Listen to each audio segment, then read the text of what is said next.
Good morning दोस्तों, UPSC times में आप सभी का स्वागत है।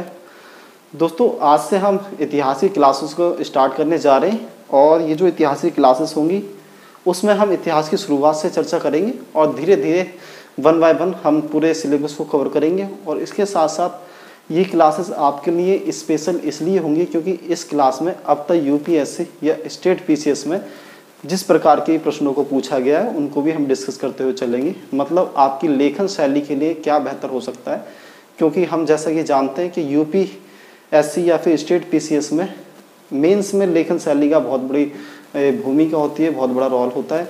और अगर लेखन शैली हमारी अच्छी नहीं होती तो हम बहुत अच्छी जानकारी रखने के बावजूद भी फेल हो जाते हैं।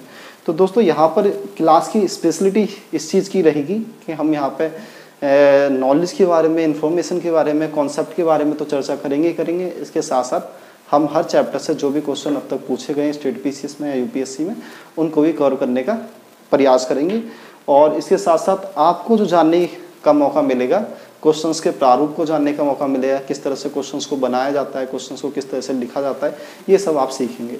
तो दोस्तों आओ इतिहास की शुरुआत करते हैं। और ये हम सभी जानते हैं बहुत अच्छे से, इतिहास की शुरुआत जो हम करते हैं वो पाषाण काल से करते हैं, पाषाण काल।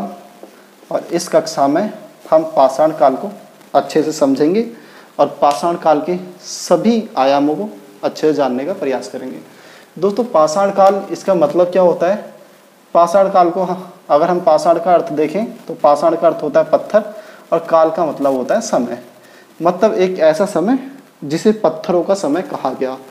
पाषाण काल, पत्थर का समय। दोस्तों इस समय को पत्थरों का समय क्यों कहा गया? क्योंकि इस समय में हम देखते हैं कि मानव जीवन में अगर किसी वस्तु ने सर्वाधिक महत्वपूर्ण भूमिका निभाई है तो वो पत्थर थे। अगर मानव जीवन को उस समय किसी वस्तु ने गतिशीलता प्रदान करी थी तो वो पत्थर थे। तो इस समय पत्थर के महत्व को देखते हुए इस काल को पत्थरों का काल या फिर पाषाण काल कहा गया। दोस्तों मैं अक्सर विद्यार्थियों के अंदर देखता हूँ कि ये जो चैप्टर है विद्यार्थी इसे पढ़ने में बहुत बोरिंग फील करते हैं या फिर ज़्यादातर विद्यार्थियों को समझ में नहीं आ पाता। तो मेरी ये कोशिश रहेगी आप सभी विद्यार्थियों के सामने कि मैं इस टॉपिक को आपके सामने बहुत सरलतम रूप में और जितना आसान हो सकता है उतना आसान करके आपके सामने प्रेजेंट करूं। मैं आशा करता हूं अगर आप क्लास देखते रहेंगे तो आपको बेहतर समझ में आएगा। दोस्तों पाषाण काल, पत्थरों का काल, एक ऐसा समय जिस समय पत्थरों का प्रयोग करा जाता था हथियारों के तौर पर, या फिर एक ऐसा समय जिस समय अगर मानव के जीवन में सबसे महत्वपूर्ण कोई वस्तु थी तो वो पत्थर थे। इसलिए पत्थर के महत्व को देखते हुए इस काल को पाषाण काल की संज्ञा दी गई। तो कारण लिख देता हूं मैं। कारण, क्या कारण था कि इसे पाषाण कहा गया? कि मानव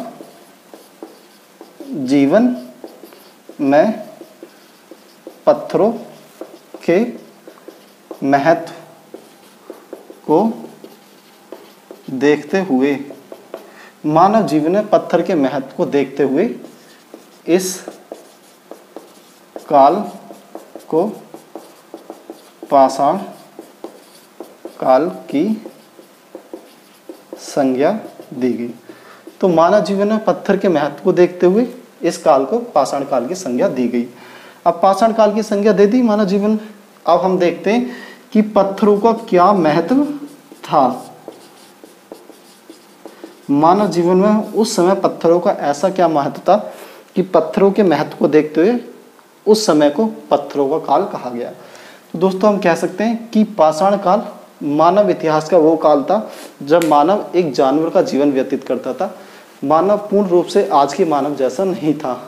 वो जंगलों में रहा करता था, कंद मूल, पेड़ पौधे, जानवरों को मार काट के खाया करता था और इसी प्रकार अपना जीवन निर्वाह करता था। वो कभी उसका कोई निवास नहीं था, एक जगह वो रहता नहीं था, शिकार की तलाश में एक जगह से दूसरी जगह भटकता रहता था। जैसा कि हम आज ही फिल्मों में, हमें कुछ फिल्मों में देखने को मिलता है, उसी प्रकार का आदि मानव उस समय था। लेकिन उस समय के आदि मानव ने एक बेहतरीन कार्य जो करा, एक बेहतरीन जो उपलब्धि रही उसकी, वो ये रही कि उस समय के आदि मानव ने पहली बार अपने दिमाग का प्रयोग करना शुरू करा, पहली बार अपनी बुद्धि का परिचय दिया। वो कैसे बुद्धि का परिचय दिया दोस्तों? जैसे कि हम देखते हैं कि आज का मानव है, उसके सामने जब भी कोई समस्या होती है तो वो उस समस्या का समाधान खोजता है और समाधान खोजने में वो किसी न किसी आविष्कार को जन्म देता है। दोस्तों आज हम देख सकते हैं कि आपको भूख लगी, आपको खाना था, खाने के तौर पे आप ने सोचा कि मैं खाना ठीक है मेरे सामने है, लेकिन ये कच्चा तो नहीं खाया जा सकता, तो फिर कैसे खाऊं? तो आपने गैस का आविष्कार करा, आपने पका के खाया। अब एडवांस टाइम में हम देख सकते हैं पकाने के और भी सामान आ गए, जैसे कि ओवन का हम उदाहरण ले सकते हैं। तो मानव टेक्नोलॉजी को एडवांस करता जा रहा है। क्यों करता जा रहा है? क्योंकि उसे पका हुआ भोजन चाहिए, क्योंकि पका हुआ भोजन उसकी आवश्यकता है। सेम दोस्तों इसी प्रकार इस समय के मानव ने अपने सामने कठिनाइयाँ पाई। कठिनाई क्या थी? कठिनाई ये थी कि वो बड़े बड़े जानवरों को कैसे मार के खाएगा। मारने में उसे डर होता था, मारने में उसकी जान का जोखिम होता था, मारते तथा फिर काट के खाने में उसे दिक्कत होती थी। उनकी चमड़ियाँ जानवरों की काफ़ी मोटी होती थी, वो उससे कटती नहीं थी। तो उसने उसके समाधान के तौर पर हथियारों का, पत्थर के बने हुए हथियारों का आविष्कार करा। तो हम देखेंगे कि पत्थरों क्या महत्व था कि मानव जीवन को गतिशीलता प्रदान करी।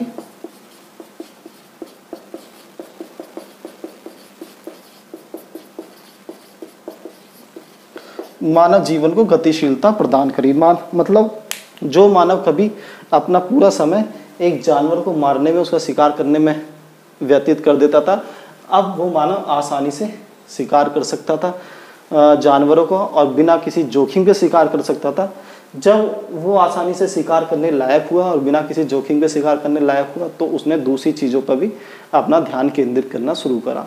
दोस्तों आज भी अगर आप देखेंगे, अगर आपका कह सकते हैं कि आपका पेट भरा हुआ होगा, तभी आप अन्य चीज़ों के बारे में सोच पाएंगे। अगर आपका पेट ही खाली है, पेट ही भरा हुआ नहीं है, तो आप अन्य चीज़ों के बारे में कैसे सोचेंगे? सबसे पहले आप पेट के बारे में सोचेंगे। इस समय के मानव का जब पेट भरा तो उसने अन्य चीज़ों के बारे में सोचा, उसने सामाजिक व्यवस्था के बारे में सोचा और धीरे धीरे वो सामाजिक व्यवस्था की ओर अग्रसर हुआ। तो दोस्तों मानव जीवन को गतिशीलता प्रदान करी। मानव का पेट भर गया। हम आज भी कहते हैं कि खाली पेट या भूखे पेट भजन ना हो गोपाला। उसी तरीके से मानव का जब पेट भर गया तो उसने अन्य चीज़ों की तरफ ध्यान दिया, और अन्य चीज़ों की तरफ हम देखेंगे वो धीरे धीरे चित्रकारी में उसने अपना कह सकते हैं रुचि दिखाई, और आगे जाके उसने परिवार की कल्पना को विकसित करा, बुजुर्गों के प्रति सम्मान दर्शाने लग गया, एक जगह वो स्थायी निवास बना के रहने लग गया। ये सारे परिवर्तन क्यों हुए? क्योंकि मानव ने अपनी मूल आवश्यकता, जो उस समय की मूल आवश्यकता थी कि सबसे पहले उसे अपने पेट को भरना है, वो आसानी से पूरी कर ली थी। तब उसने दूसरी चीज़ों के बारे में सोचा। तो मानव जीवन को गतिशीलता प्रदान करिए, वो पत्थरों ने प्रदान करिए। आगे के समय हम देखेंगे बहुत सारे इतिहासकार का ये भी मानना है कि कृषि की जो शुरुआत हुई वो भी पत्थरों के औजारों के कारण ही शुरुआत हुई। अच्छी तकनीकी पत्थर आ चुके थे, तकनीकी के औजार आ चुके थे, और उन औजारों से मानव इतना सफल हो पाया, इस लायक हो पाया कि वो कृषि कर सकता था, जमीनों को खोज सकता था, खोज के बीज डाल सकता था और खेती कर सकता था। तो दोस्तों पत्थर ने मानव जीवन को गतिशीलता प्रदान करी। तो पुरापाषाण काल, मानव जीवन में पत्थरों के महत्व को देखते हुए इस काल को पुरापाषाण काल की संज्ञा दी गई। तो ये कारण था कि इसे पुरापाषाण काल कहा गया, और पत्थरों का महत्व कि मानव जीवन को गतिशीलता प्रदान करने के लिए। अब हम देख लेते हैं पुरापाषाण काल, वो पाषाण काल असलियत में क्या है। पाषाण काल, इसकी क्या परिभाषा हो सकती है? तो दोस्तों हम कह सकते हैं पाषाण काल मानव जीवन की आदिम गतिविधियों का काल है। मानव जीवन की आदिम गतिविधियों का काल पाषाण काल है। इस काल में मानव द्वारा बड़े बड़े पाषाण उपकरणों, या हम कह सकते हैं औजारों का प्रयोग किया गया। एक प्रकार से हम इतिहास की शुरुआत पाषाण काल से मान सकते हैं। तो दोस्तों ये पाषाण काल की परिभाषा है कि पाषाण काल क्या है। बोर्ड पे देखें ध्यान से। पाषाण काल मानव जीवन की आदिम गतिविधियों का काल है। इस काल में मानव द्वारा बड़े बड़े पाषाण उपकरणों या औजारों का प्रयोग किया गया। एक प्रकार से हम इतिहास की शुरुआत पाषाण काल से मान सकते हैं। तो दोस्तों ये परिभाषा है। परिभाषा में आप कुछ शब्दों को कैच करने की, पकड़ने की कोशिश करें कि पाषाण काल मानव जीवन की आदिम गतिविधि, मतलब मानव जीवन की शुरुआती गतिविधि। दोस्तों यहाँ पे एक क्वेश्चन उठता है, क्या पाषाण काल से पहले मानव नहीं था या पाषाण काल से पहले पृथ्वी नहीं थी? तो दोस्तों पाषाण काल से पहले मानव भी था और पाषाण काल से पहले पृथ्वी भी थी, लेकिन फिर भी हम इतिहास की शुरुआत पाषाण काल से ही मानते हैं। जैसा कि मैंने आपको अभी बताया था कि पाषाण काल वो पहला काल था जब मानव ने अपनी बुद्धि का प्रयोग करना शुरू करा या अपनी बुद्धि का एक तरीके से परिचय दिया। तो हम जब इतिहास को पढ़ते हैं तो हमें इतिहास के बारे में पता चलता है कि इतिहास मानव अतीत को पढ़ना, मानव अतीत को पढ़ना ही इतिहास कहलाता है। तो मानव अतीत तो बहुत बड़ा है पीछे तक का। क्या हम इतिहास में सब कुछ पढ़ेंगे? नहीं, फिर भी हम इतिहास में सब कुछ नहीं पढ़ेंगे। हम सिर्फ इतिहास में उन चीज़ों को पढ़ेंगे जब मानव ने अपने दिमाग का प्रयोग करना शुरू करा और सामाजिक, आर्थिक, राजनीतिक, सांस्कृतिक व्यवस्था की ओर अग्रसर हुआ और धीरे धीरे वो इस व्यवस्था की तरफ बढ़ता चला गया। तो दोस्तों ये पाषाण काल की परिभाषा है। मैं आपको बता रहा था कि मानव जीवन की आदिम गतिविधि, शुरुआती गतिविधि अगर मानव ने कुछ करा तो उसे पाषाण काल कहा गया, और बड़े बड़े पाषाण उपकरणों का प्रयोग करने वाले काल को पाषाण कहा गया। और इतिहास की शुरुआत इस काल को कहते हैं, इसे भी पाषाण कहते हैं। पाषाण काल को ही इतिहास की शुरुआत कहते हैं। तो ये हमें मुझे लगता है परिभाषा आपको आसानी से समझ में आ गई अच्छे से। अब हम पाषाण काल को और अच्छे से पढ़ते हैं।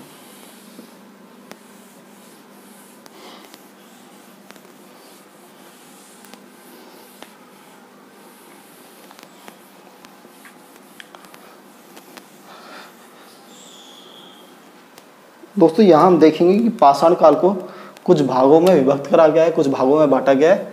हम इसके प्रत्येक भाग को देखेंगे। सबसे पहला भाग जो पाषाण काल का था वो पुरा पाषाण काल है। उसके बीच में हम देखेंगे मध्य पाषाण काल, और उसके बाद में हम देखेंगे नव पाषाण काल। दोस्तों इसकी कालक्रम को देखते हैं। हम आक्रम पर एक बार नजर डालते हैं। सबसे पहले हम देखते हैं पुरा पाषाण काल 5 लाख से 10,000 ईसा पूर्व, 10,000 से 7,000 ईसा पूर्व, और 7,000 ईसा पूर्व, और 7,000 ईसा पूर्व के बाद का काल, 7,000 ईसा पूर्व के बाद का काल। दोस्तों पूरा पाषाण काल 5 लाख से 10,000 ईसा पूर्व तक, 10,000 ईसा पूर्व से लेके लगभग 7,000 ईसा पूर्व तक, और 7,000 ईसा पूर्व के बाद का जो काल आता है वो नवपाषाण काल में आता है। और हम अगर आगे देखेंगे तो इसके बाद हम देखेंगे भारत में समृद्ध बस्तियां, मतलब नवपाषाण काल के बाद मानव धीरे धीरे इतना सभ्य होता चला जाएगा कि वो स्थायी निवास तो बनाएगा, लेकिन उसके साथ साथ वो कुछ बस्तियों का निर्माण भी करने लग जाएगा। और उसके बाद हम देखेंगे कि उन बस्तियों के एक तरीके से कह सकते हैं परिणाम से ही भारत में सिंधु घाटी सभ्यता का विकास होगा।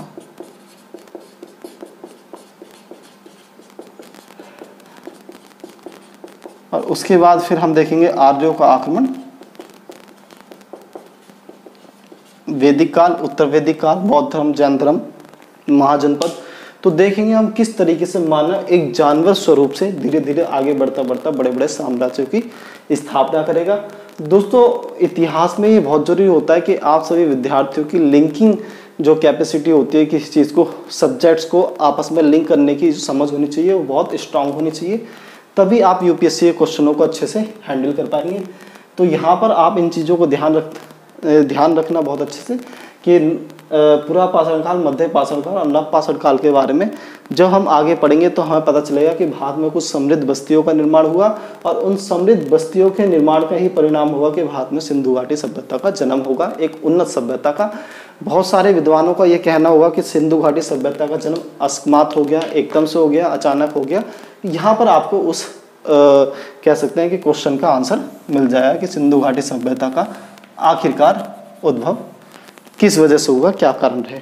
तो दोस्तों पाषाण काल को हमने 3 भागों में बांटा और फिर हम इस पुरा पाषाण काल को फिर से 3 भागों में बांटेंगे। सबसे पहले हम निम्न पुरा पाषाण काल,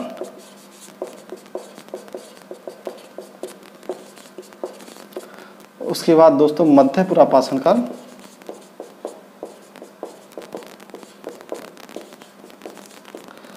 उसके बाद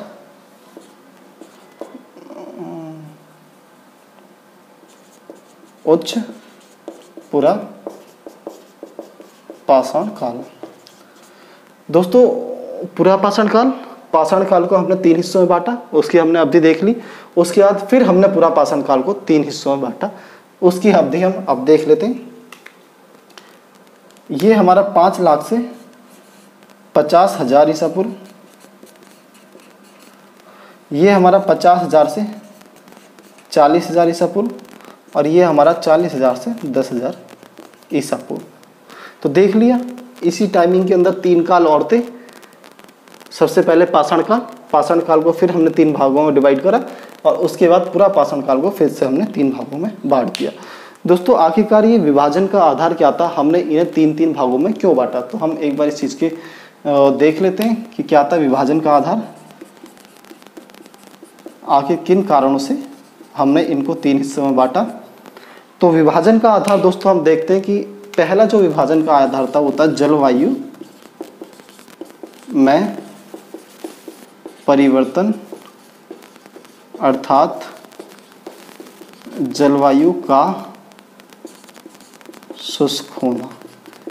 दोस्तों जलवायु में निरंतर परिवर्तन हो रहा था। पहले पृथ्वी एक कह सकते हैं कि बर्फ का गोला थी, लेकिन धीरे धीरे पृथ्वी का वातावरण मानव अनुकूल होता जा रहा था।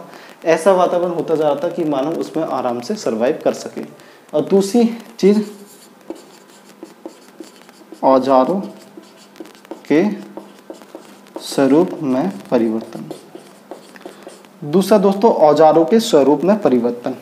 जो औजार थे मानव के द्वारा बनाए हुए औजार, उनमें समय के साथ परिवर्तन आ रहा था।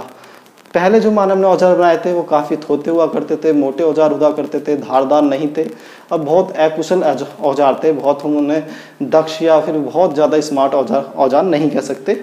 आप आज भी देखते हैं अगर मानव किसी भी चीज़ को विकसित करता है तो उसका जो सबसे पहला वर्जन आता है वो काफ़ी कह सकते हैं बेहतरीन नहीं होता, लेकिन धीरे धीरे जैसे जैसे उसके वर्जन आते जाते हैं वो बहुत ज़्यादा एडवांस कैटेगरी का होता चला जाता है। उस समय भी ऐसे था, मानव ने शुरुआत में जो औजार बनाए थे और धीरे धीरे आगे जाके मानव जो औजार बनाने लग गया उनमें बहुत ज़्यादा जो कह सकते हैं हम अंतर पैदा हो गया, कुशलता का बहुत ज़्यादा अंतर, बेहतरीन किस्म के औजार मानव धीरे धीरे बनाने लग गया। तो दोस्तों इनको बांटने का आधार था जलवायु में परिवर्तन और दूसरा औजारों के स्वरूप में परिवर्तन। अब हम देख लेते हैं निम्न पुरा पाषाण काल, मध्य पुरा पाषाण काल और उच्च पुरा पाषाण काल की कुछ विशेषताओं के बारे में। तो दोस्तों जब हम निम्न पुरा पाषाण काल की बात करते हैं, औजारों को सबसे पहले हम औजार देखते हैं। इस काल में मानव ने करोड़ प्रकार के औजारों का प्रयोग करा।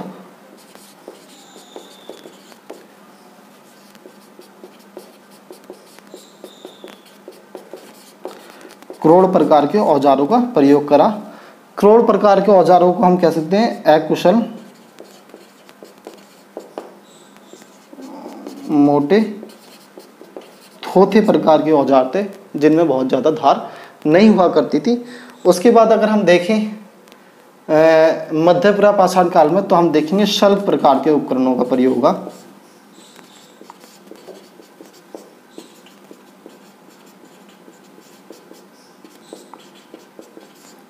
शल्क प्रकार के उपकरणों का प्रयोग होगा, मतलब जहां मानव पत्थर को तोड़ के औजार बनाता था वहां अब पत्थर को घिस के औजार बनाएगा। और यहाँ पे हम देखेंगे फिर मानव फलक प्रकार के औजार बनाएगा।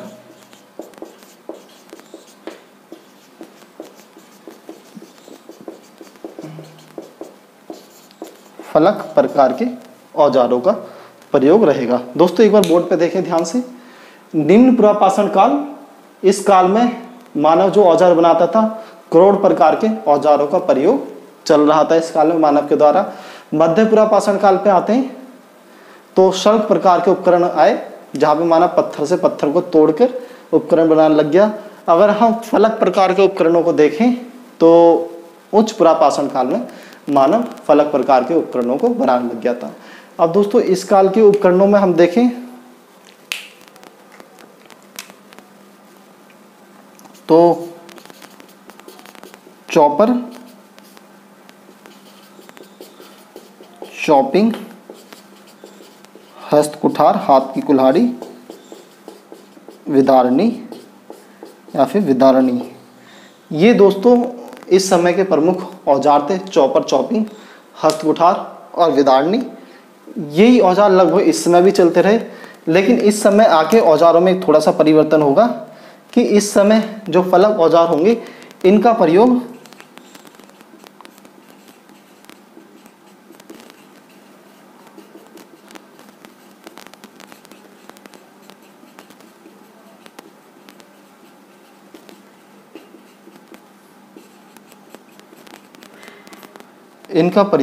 लकड़ी एवं हड्डियों के साथ किया जाएगा। फलक प्रकार के उपकरणों का मतलब उच्च पुरापाषाण काल तक आके मानव ने औजारों को लकड़ी के साथ या फिर हड्डी के साथ प्रयोग करना सीख लिया था। हम देख सकते हैं आज के टाइम में एक बेहतरीन उदाहरण कुल्हाड़ी होता है। कुल्हाड़ी का जो आगे का कहते हैं आगे का जो पार्ट होता है, भाग होता है, वो लोहे का होता है और उसमें लकड़ी का एक डंडा लगा रहता है और उससे जब मानव चोट करता है तो बेहतरीन तरीके से लगती है, हाथ में इतना झटका नहीं लगता। अगर वो भी लोहे का होता उसका डंडा भी, तो हाथ में ज़्यादा झटका लगता और कुल्हाड़ी भी भारी हो जाती। और जितनी भारी कुल्हाड़ी हो जाएगी मानव काम उतना धीमी गति से कर पाएगा। तो दोस्तों देखो, ये हमने लगभग औजारों के बारे में पढ़ लिया पुरापाषाण काल के। अब हम आगे बढ़ते हैं और आगे बढ़ के हम स्थलों के बारे में जानकारी लेते हैं पुरापाषाण काल की। इसे मैं मिटा देता हूँ।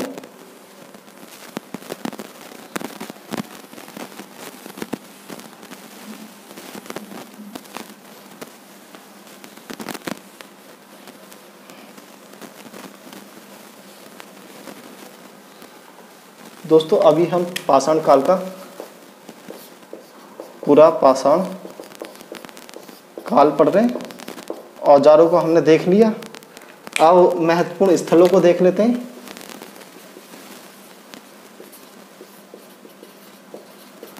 अगर पुरापाषाण कालीन स्थलों की बात की जाए तो संपूर्ण भारतीय उपमहाद्वीप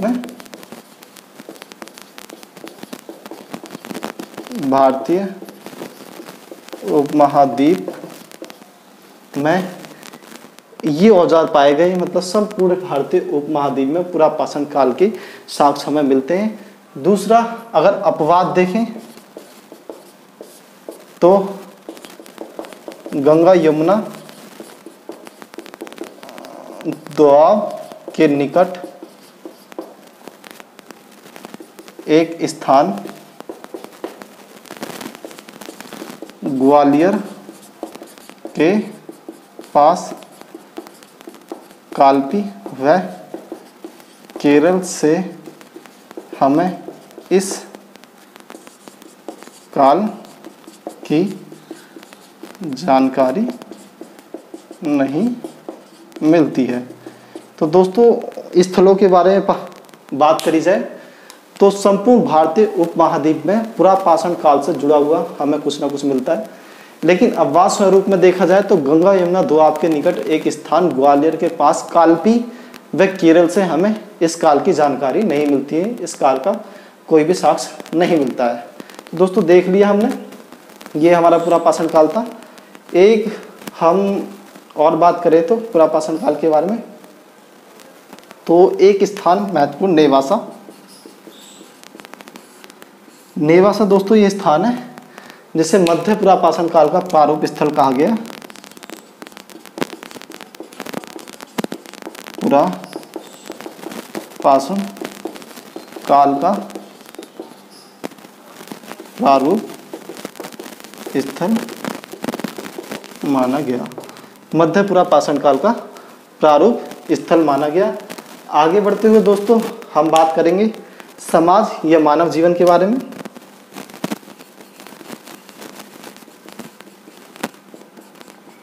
इस काल के समाज व मानव जीवन के बारे में सीखेंगे, बात करेंगे।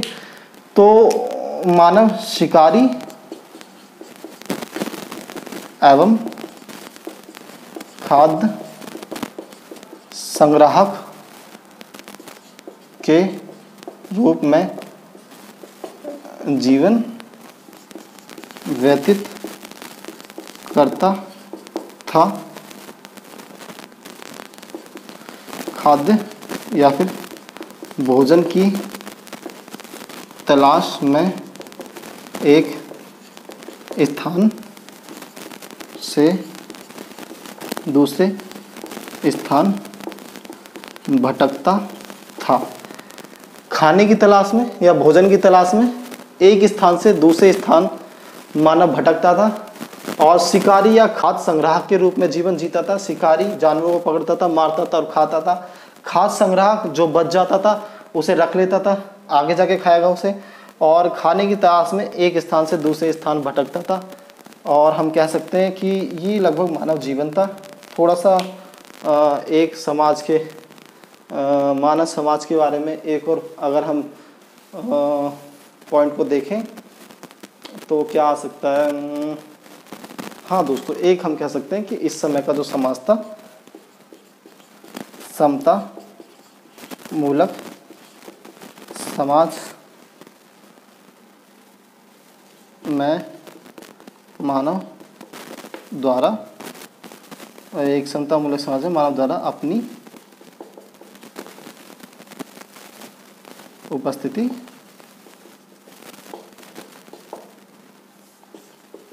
बनाई जाती थी। समता मूलक समाज में मानव द्वारा अपनी उपस्थिति बनाई जाती थी। कह सकते हैं कि इस समय का जो समाज था वो समता मूलक समाज था।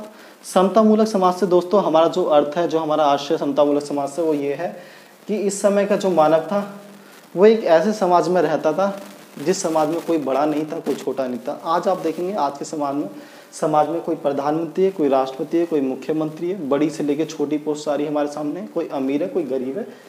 तो दोस्तों उस समय कोई अमीर नहीं था, कोई गरीब नहीं था, सभी समान थे, क्योंकि पैसे का आविष्कार नहीं हुआ था, पैसा जब तक आया नहीं था और धन संपत्ति किसी को कोई लालच नहीं था। मानो तो बस ऐसे ही एक स्थान से दूसरे स्थान भटकता था और अपने खाने की, भोजन की आवश्यकताओं को पूरा करता था।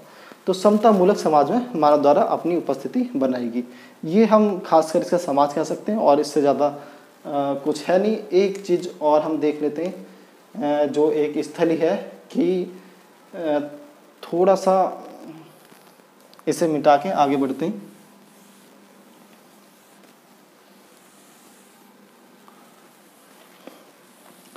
एक जो महत्वपूर्ण चीज़ पूरा पाषाण काल के बारे में वो है बौद्धिक साहचर्य।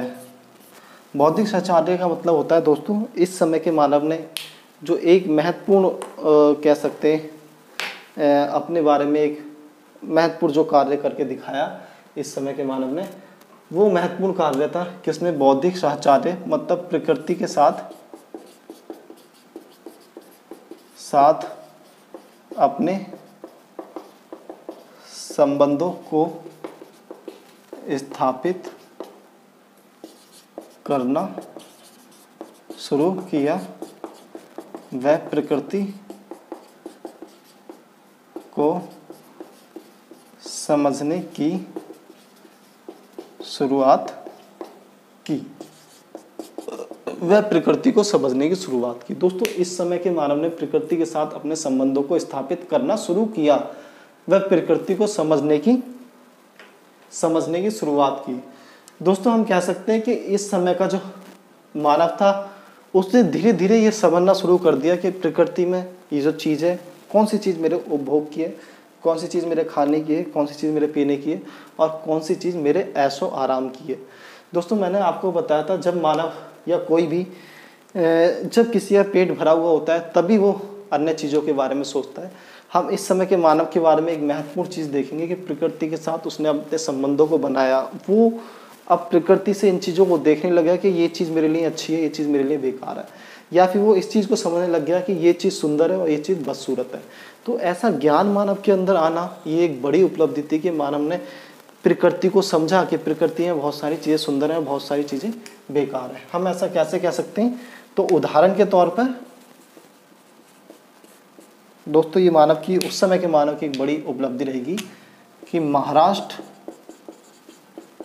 के पटड़े नामक स्थान से शुतुरमुर्ग का एक ऐसा अंडा मिला है जिस पर चारों ओर रेखा चित्र अंकित हैं। दूसरा हम देखें तो दोस्तों, दूसरा हम देखेंगे कि बेलन घाटी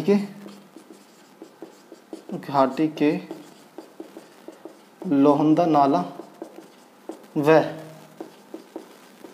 राजस्थान के बागौर से हमें एक एक देवी की मूर्ति प्राप्त होती है।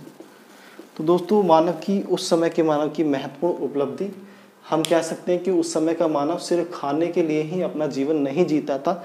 उस समय के मानव ने प्रकृति की अन्य चीज़ों में भी अपना ध्यान लगाना, अपना दिमाग लगाना शुरू कर दिया था और वो धीरे धीरे इन चीज़ों को अपने अंदर विकसित कर रहा था कि प्रकृति के अंदर कि कौन सी चीज़ उसके लिए कितनी फ़ायदेमंद है, कौन सी चीज़ उसे सुंदर लगती है, कौन सी चीज़ उसे अच्छी लगती है। दोस्तों हम देखेंगे महाराष्ट्र के पटने नामक स्थान से शुतुरमुर्ग का एक ऐसा अंडा मिला है जिस पर चारों ओर रेखा चित्र बने हुए। तो हम देख सकते हैं इस समय के मानव ने शुतुरमुर्ग के अंडे के ऊपर पेंटिंग करनी शुरू कर दी थी। दूसरा, बेलन घाटी के लोहंदा नाला व राजस्थान के बागौर से हमें एक एक देवी की मूर्ति प्राप्त होती है। दोस्तों जिस समय आप कल्पना कीजिए इस चीज़ की कि जिस समय आदि मानव का जीवन गुजर बसर किया करता था, उस समय के मानव ने इस चीज़ के बारे में सोचा कि मुझे चित्रकारी करनी चाहिए, मुझे मूर्तियाँ बनानी चाहिए। ये एक अद्भुत चीज़ है दोस्तों आज हमारी ये पुरापाषाण काल के जो चैप्टर है वो ख़त्म हो गया है और हम अगले चैप्टर में मध्य पाषाण काल और नव पाषाण काल के बारे में बात करेंगे। और उसके साथ साथ हम अब तक जो स्टेट पीसीएस में या यूपीएससी में जितने प्रकार के प्रश्नों को पूछा गया है उन प्रश्नों के बारे में भी चर्चा करेंगे। उनको प्रश्नों को करने का तरीका मैं आप सभी को बताऊंगा और मैं आशा करता हूँ आपको क्लास समझ में आई होगी, अच्छी लगी होगी। धीरे धीरे हम क्लास को और बेहतर करेंगे और मैं आपसे कहना चाहता हूं कि अभी हमने इस चैनल को शुरू किया है। अगर आप सभी का मुझे प्यार मिलता रहेगा, आप सभी मुझे सब्सक्राइब करते रहेंगे, आगे बढ़ाएंगे, तो मैं आगे बढ़ने के लिए प्रोत्साहित रहूँगा। तो एक तरीके से मेरा प्रोग्रेस, मेरा डेवलपमेंट आप पर निर्भर करता है। आप वीडियो को देखें, समझें, वीडियो का लाभ उठाएं और हमें भी आगे बढ़ाने का कार्य करें। थैंक यू दोस्तों।